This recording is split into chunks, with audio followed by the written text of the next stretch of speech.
तो नमस्कार दोस्तों, मेरा नाम है प्रशांत शर्मा और आज हम एनालाइज करेंगे PNB housing finance limited company को। बात करें तो अपने सेक्टर की लीडिंग कंपनी है और इंडिया के दूसरे सबसे बड़े बैंक पीएनबी की सब्सिडी कंपनी है। और आज की इस वीडियो में इसी कंपनी का हम डिटेल में फंडामेंटल एनालिसिस करेंगे। दूसरी बात आपको एक और बता दें, ये जो वीडियो है हम अपने सब्सक्राइबर्स की डिमांड में बना रहे हैं और आप भी चाहते हैं हम आपके लिए किसी कंपनी का फंडामेंटल एनालिसिस करें तो हमारे वीडियो के कमेंट बॉक्स में आप उस कंपनी का नाम लिख सकते हैं और हम कोशिश करेंगे कि जल्द से जल्द वीडियो बना के आपको उसके बारे में इन्फॉर्मेशन दे दें। दूसरा एक अनाउंसमेंट आपके साथ और करनी है कि हमने अपने व्यूअर्स के लिए चैनल मेंबरशिप का ऑप्शन भी चालू कर दिया है। उसका हमने मिनिमम प्राइस रखा है 159 पर मंथ और आप एक पेड सब्सक्रिप्शन हमारे चैनल का ले सकते हैं।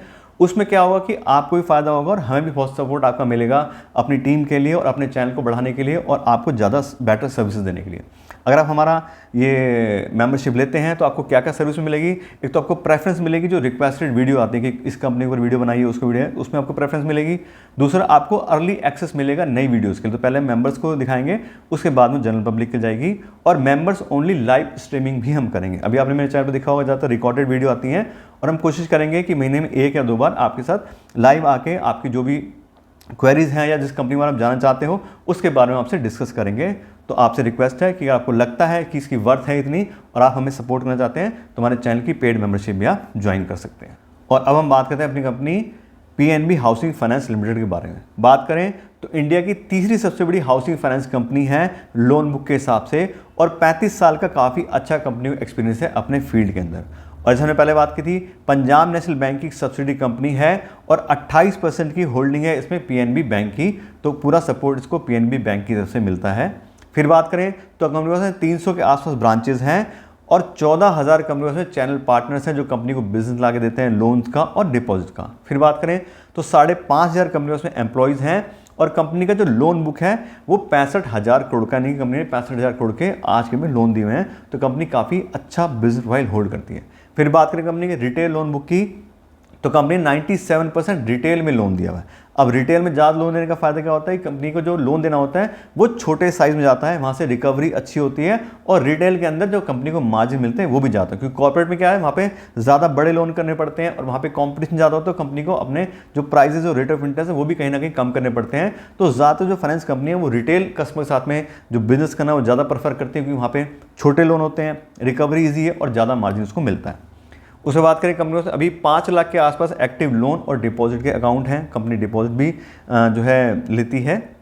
उसके बात करें कंपनी के जो नॉन परफॉर्मिंग एसेट्स हैं, एसेट क्वालिटी की, तो अभी कंपनी के ग्रॉस एनपीआर है 1.5% के, ये भी कंट्रोल्ड है और कंपनी के जो नेट एनपीए ये भी 1% से कम है, 0.95% के।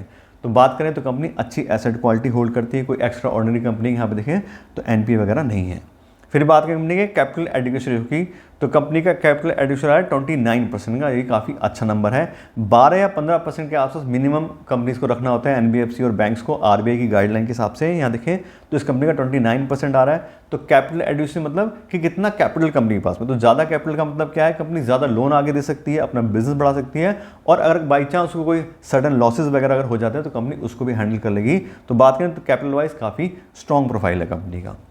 फिर बात करें कंपनी के रिटर्न ऑन एसेट्स की, तो 2.2% का ठीक ठाक कंपनी का बात करें तो बहुत अच्छा तो नहीं है, एक्स्ट्राऑर्डिनरी नहीं है, लेकिन ठीक ठाक कंपनी का रिटर्न ऑन एसेट्स भी है एनबीएफसी के हिसाब से।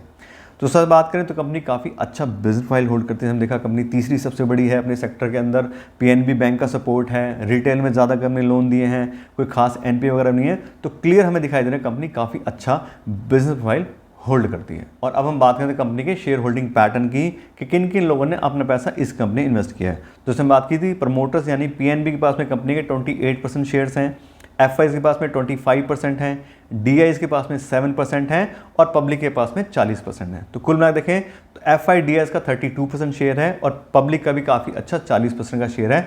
तो सब ने ही अपना पैसा इसमें इन्वेस्ट किया है। बात करें खास करके एफआईज और डीआईज की, अगर ये किसी कंपनी में हाई स्टेक होल्ड करते हैं तो हमारे लिए भी एक अच्छा ऑप्शन हो सकता है। क्योंकि एफआईडीएस की बात करें तो पूरी रिसर्च की टीम होती है, काफ़ी एक्सपीरियंस लोग होते हैं और वो अच्छे से देख समझ के किसी कंपनी इन्वेस्ट करते हैं। अगर हाई स्टेक है एफआईडीएस का तो क्लियर पता लगता है कि कंपनी का फ्यूचर अच्छा है, उसके फंडामेंटल अच्छे हैं, इसीलिए ये लोग उस कंपनी में इन्वेस्ट करते हैं। तो हमारे लिए भी अच्छा ऑप्शन हो सकता है। तो कंपनी का बिजनेस प्रोफाइल भी अच्छा है और साथ साथ एफआईडीएस ने भी काफ़ी अच्छी होल्डिंग इसमें ली हुई है। और अब हम बात करते हैं कंपनी के फाइनेंशियल्स के बारे में कि पिछले 5 साल में कंपनी की रेवेन्यू और प्रॉफिट में कैसी ग्रोथ आई है। और यहाँ पे देखें अपने पिछले 5 साल का डेटा, तो सबसे चेक करते हैं कंपनी की फाइनेंशियल इनकम। यहाँ देखें तो 2020 में कंपनी की फाइनेंशियल इनकम आई थी 8,500 करोड़ की, जबकि 2024 में ये कम हो गई है 7,000 करोड़ की। तो देखें तो 2020 का जो लेवल था वो भी अभी कंपनी का नहीं आया है। 2020 में 8,500 करोड़, फिर 7,500 करोड़ 2021 में, फिर 6,000 करोड़, 3 साल लगातार कम हुई है और फिर इसमें ग्रोथ आई है 6,500 करोड़ की 2023 में और 7,000 करोड़ की 2024। तो पिछले 3 साल से कंपनी का रेवेन्यू या इनकम बढ़े हैं, लेकिन फिर भी अभी पुराने लेवल पे कंपनी नहीं आ पाई है। क्यों नहीं आ पाई? क्योंकि साइक्लिक बिजनेस है। बात करें तो हाउसिंग सेक्टर बढ़ता है तो उतने ज़्यादा लोग घर खरीदते हैं, उतना ज़्यादा लोन लेते हैं, तो उसी हिसाब से चीज़ें चलती हैं। लेकिन बात करें तो अभी थोड़ा सा अप डाउन ही जाता हमें दिखाई दे रहा है, बहुत ज़्यादा ग्रोथ कंपनी के रेवेन्यू में नहीं आई है। लेकिन बात करें कंपनी के फाइनेंसिंग प्रॉफिट की, तो कंपनी ने प्रॉफिट बहुत ज़बरदस्त तरीके से बढ़ा है। भले उसका रेवेन्यू नहीं बढ़ा है, लेकिन प्रॉफिट बहुत अच्छे से बढ़ा है। 2020 में 8,500 करोड़ के अगेंस्ट 8,800 करोड़ का प्रॉफिट था, लेकिन 2024 में देखें तो 7,000 करोड़ का कंपनी का रेवेन्यू आया है, लेकिन बात करें तो 2,000 करोड़ का कंपनी को प्रॉफिट हुआ है। तो कंपनी काफ़ी अच्छे से प्रॉफिट अपना इंक्रीज कर पाई, ये बहुत पॉजिटिव पॉइंट है। और उसका जो रीज़न है प्रॉफिट बढ़ने का, वह कंपनी का प्रॉफिट मार्जिन बढ़ना। यहाँ आप देखें तो सिर्फ 10% का प्रॉफिट मार्जिन था 2020 में, और यहाँ देखें 2024 में तो 29%, 3 गुना मार्जिन कंपनी को मिला है 2024 में। तो काफ़ी अच्छे से कंपनी ने अपने प्रॉफिट में रिकवरी दिखा दी है। उसके बाद करें नेट प्रॉफिट की, तो वहाँ भी सेम स्टोरी है। 700 करोड़ के आसपास 2020 में और 1,500 करोड़ पे यहाँ 2024 में, तो डबल प्रॉफिट कंपनी का नेट प्रॉफिट हो गया है। तो प्रॉफिट के मामले में काफ़ी अच्छी कंपनी, काफ़ी अच्छे से उसने अपने प्रॉफिट को मैनेज करा है। फिर बात करें डिविडेंड की, तो अभी कंपनी डिविडेंड पेमेंट नहीं करती है। जितना भी पैसा है वो सारा आगे लोन देके अपने बिजनेस को इंक्रीज करने में लगा रखा है। फिर बात करें रिटर्न ऑन इक्विटी की, तो कंपनी का पिछले साल का ROE आ रहा है 12% का और पिछले 5 साल की एवरेज है 10% की। तो ROE के मामले में कंपनी थोड़ी डाउन साइड पे है। 15% अगर किसी कंपनी का ROE तो उसको अच्छी कंपनी मानती है, कंपनी अच्छे से अपने इन्वेस्टर के पैसे पर रिटर्न जनरेट कर रही है। लेकिन देखें तो 10% का ROE है, तो उस तरह से थोड़ा कंपनी कम ROE जनरेट कर पा रही है।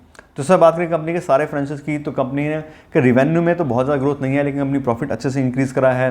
बात करें तो ROE भी इसका एवरेज सा है। प्रॉफिट का जो मार्जिन है वो कंपनी अच्छे से बढ़ा है। तो कुल में बात करें तो ठीक ठाक फाइनेंशियल है। कंपनी के साइक्लिक बिजनेस की वजह से उसको रेवेन्यू में प्रॉब्लम आती है, लेकिन बात करें तो प्रॉफिट अच्छे से मैनेज करिए। तो आप देखें तो ठीक ठाक ही कंपनी फाइनेंशियल है, बहुत ज़्यादा एक्स्ट्रा ऑर्डिनरी फाइनेंशियल कंपनी के नहीं है। और अब हम बात करते हैं कंपनी की वैल्यूएशन के बारे में कि आज की जो कंपनी का जो शेयर पर चल रहा है वो उसकी अर्निंग के हिसाब से हमें सस्ते शेयर मिले या फिर महंगे शेयर मिले। और मैं बता दूं, जो NBFC और बैंक्स होते हैं इसको हम फ्री कैश फ्लो के साथ वैल्यू नहीं करते हैं, क्योंकि ये जो कंपनी है इनका काम है पैसा आगे लोन पे देने का, तो ये फ्री कैश में ज़्यादा होल्ड नहीं करते हैं। इसलिए कंपनी को हम प्राइस बाय अर्निंग रेशो और प्राइस बाय बुक वैल्यू के साथ चेक करते हैं कंपनी का वैल्यूएशन का क्या सिनेरियो दिखाई दे रहा है। और इसके सबसे पहले बात करते हैं कंपनी के शेयर प्राइस की। तो अभी कंपनी का शेयर प्राइस है वो 780 रुपये के आसपास चल रहा है, और इस शेयर प्राइस के हिसाब से कंपनी का जो प्राइस बाय अर्निंग रेशो सिर्फ 13 का आ रहा है, और इंडस्ट्री का प्राइस बाय अर्निंग रेशो 22 का। तो 13 की बात करें तो काफ़ी ज़्यादा कम प्राइस बाय अर्निंग रेशो में शेयर मिल रहे हैं, तो काफ़ी अंडर वैल्यूएशन कंपनी है। साथ साथ बात करें company price by book value की, तो प्राइस बाय बुक वैल्यू 1.14 का आ रहा है सिर्फ, जबकि इंडस्ट्री का 2.7 का है। तो प्राइस बाय बुक वैल्यू के हिसाब से भी कंपनी सस्ती है और प्राइस बाय अर्निंग रेशो के हिसाब से भी कंपनी सस्ती है। जबकि बात करें तो हमने अच्छे से देखा था कि कंपनी की देखो बिजनेस तो अच्छा है कंपनी का, फाइनेंशियल जरूर डाउन है। उसका रीज़न वो है कि साइक्लिक बिजनेस है, जैसे बिजनेस बढ़ता है तो रेवेन्यू प्रॉफिट सब बढ़ जाता है, फिर मार्केट ठंडी हो जाती है तो फिर वो धीरे धीरे कम चलता है काम उसका। तो सब देखें तो अच्छा प्रोफाइल है, सब चीज़ें हैं। शेयर प्राइस की बात करें तो पिछले 6 महीने में 10% गिरा है। जनवरी 2024 में 860 रुपये के आसपास कंपनी का शेयर प्राइस था और अब 780 रुपये आ गया है। तो एक अच्छा टाइम है हमारे लिए इस कंपनी इन्वेस्ट करने के लिए, अगर हम इस तरह की कंपनी अपना इंटरेस्ट रखते हैं। लेकिन बात वो ये कि बहुत ज़्यादा एलोकेशन हमें नहीं लेना है, क्योंकि साइक्लिक बिजनेस है।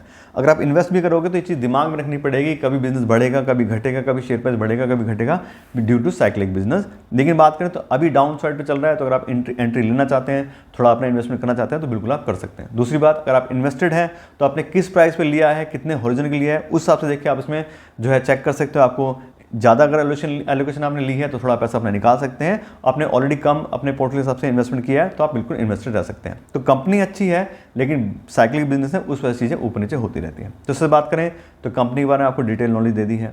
आशा करते हैं आपको वीडियो अच्छी लगी। और आपको वीडियो अच्छी लगी हो तो उसको लाइक और शेयर जरूर कीजिएगा, और अगर आप मेरे चैनल पर नए हैं तो मेरे चैनल को सब्सक्राइब कर लीजिएगा। Thank you so much.